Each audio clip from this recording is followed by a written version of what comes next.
Fala galera, não sou Jesus, mas estou de volta. É que eu ouvi tanta merda, mas tanta merda, eu me revirei no túmulo pro lado, me revirei pro outro, me revirei pro outro, e aí acabei saindo de lá. Eu demorei um pouquinho para me apresentar, porque tinha que tirar aquela palidez, né? 2 séculos de túmulo não dava para aparecer assim. E aí o que eu fiz?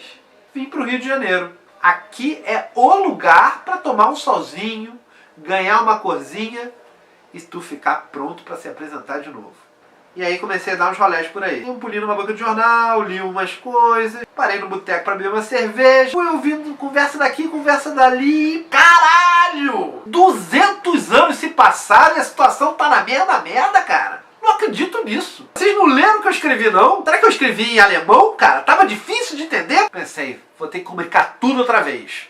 Mas vou fazer uma versão simplificada, que senão a galera não vai entender. Decidi fazer uma revista. Só que chegaram logo pra mim e falaram: porra, barbudo, revista? Ninguém mais lê essa merda. Faz alguma parada pra internet, que aí a gente pode ser que entenda. Achei a ideia meio estranha, cocei minha barba. Mas não é que a ideia é boa? E aí tô aqui agora pra esclarecer umas coisinhas e outras que eu já tinha dito tem uns 200 anos. Vamos lá, hein? A gente tem que fazer alguma coisa. Vou começar com essa matéria daqui, olha só. Dono da Zara desbanca Bill Gates na lista dos mais ricos do mundo. Até aí parece que não tem nada demais, né? Alguns vão até dizer, vai ver que ele mereceu por isso e tal. Mas olha só que situação. O homem mais rico do mundo utiliza mão de obra escrava. Caralho! Tem gente que acha que para ficar rico é só trabalhar muito e não gastar dinheiro. Vou contar um segredo para vocês. Isso é uma bobagem. Isso não existe no capitalismo. A não ser, claro, para uma pequena minoria. E é uma razão muito simples. É que no capitalismo tem 2 setores. E a diferença entre privilégios e direitos entre eles é cada vez maior. De um lado, tem os que sobrevivem do lucro.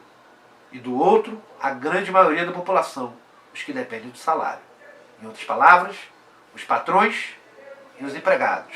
Os exploradores e os explorados. O dono da Zara e seus empregados, praticamente escravos. Só que para ver do lucro, o capitalista precisa de uma coisa chamada propriedade privada. Ele tem que ser dono das máquinas, das fábricas, das usinas, da terra. E ele precisa de mais uma coisa, e é aí que entra o ó do Borogodó. Ele precisa que tenha alguém que não tenha propriedade. Alguém que seja despossuído e que precise receber um salário por isso. O cara que está do outro lado, o cara que é trabalhador, ele não tem nada, nenhuma propriedade, mas ele precisa sobreviver. E para poder sobreviver, a única coisa que ele tem para vender é sua força de trabalho. E é isso que ele oferece. Olha a grande sacanagem dessa história. O capitalista não se contenta em ter a propriedade. Ele precisa ter a propriedade e garantir que o outro não a tenha. Porque só assim ele vai aceitar ceder a sua mão de obra em troca de um salário para poder comer e sobreviver. E a pior sacanagem de todas é que quanto mais gente sem propriedade existir, menor o salário que o capitalista precisa pagar para o trabalhador. Essa é uma lei inexorável ao capitalismo. A lei da mais-valia. Vamos imaginar a seguinte situação. Um homem precisa de 10 reais para se alimentar em um dia. E ele não tem nenhum centavo. A única coisa que ele tem é a força de trabalho dele. Então, ele oferece a força de trabalho dele para o capitalista. O capitalista tem mais do que os 10 reais que ele precisa para se alimentar. E paga de bom grado 10 reais a ele. Na primeira hora de trabalho dele, ele produz para o capitalista 10 reais em produtos. Ou seja, ele já pagou o que ele recebeu. Mas o capitalista não quer saber dessa troca benevolente de 10 por 10. Esse homem vai ter que trabalhar para o capitalista durante 10 horas no dia. No final do dia, ele terá gerado para o capitalista 100 reais e ganho 10. Os 90 reais são o lucro do capitalista. Agora, observe que perversidade. No dia seguinte, o capitalista, além dos 10 reais que ele já tinha para pagar a esse rapaz, ele tem mais 90 que esse rapaz gerou para ele hoje. E ele poderá contratar mais 9 rapazes que precisam, para aquele dia, de R$10 para se alimentar.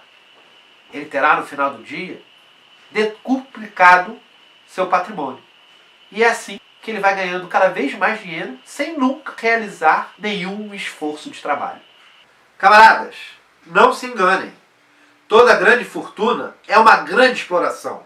E a prova disso é que o homem mais rico do mundo usa mão de obra escrava. A invenção de que é possível enriquecer com o trabalho é a mentira que os capitalistas contam para naturalizar a exploração do trabalho. Assim, o empregado não só trabalha achando que pode ser que enriqueça, como ainda acha que o capitalista está lhe fazendo um favor, quando no fundo, é o capitalista que precisa do trabalhador, e não o contrário.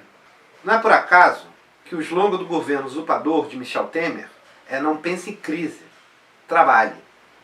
É porque o governo está do lado dos capitalistas e não dos trabalhadores.